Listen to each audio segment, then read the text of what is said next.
Vin Diesel lors de la première mondiale de Fast and Furious 9 à Hollywood le 18 juin 2021. Fraser Harrison. Le film Fast and Furious 9, qui avait démarré sur les chapeaux de roue la semaine dernière, est resté en tête du box-office nord-américain ce week-end, réalisant 23,8 millions de dollars de recettes, selon les chiffres provisoires publiés dimanche par un cabinet spécialisé.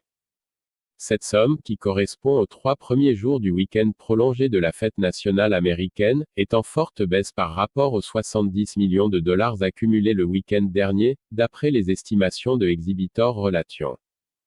Le nouvel opus de la franchise, Fast and Furious, avec les acteurs Vin Diesel, Michelle Rodriguez et John Cena a dépassé 2 autres films produits, comme lui, par les studios Universal.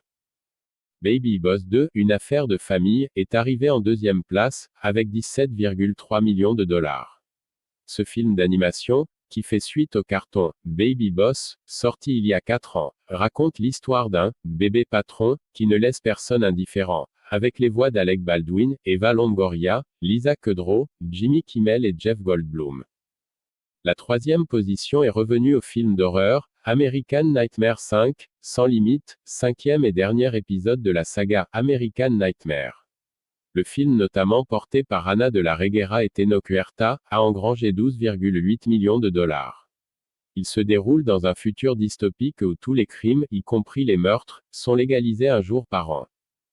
Sans un bruit des studios Paramount, c'est classé en 4e position, avec 4,2 millions de dollars.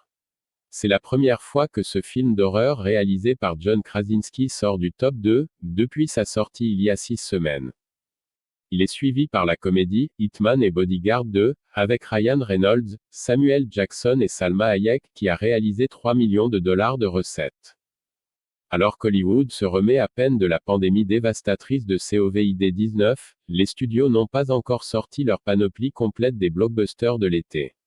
Les 70,7 millions de dollars de recettes combinées des 12 premiers films de ce week-end représentent moins de la moitié des recettes habituelles des précédents week-ends du 4 juillet.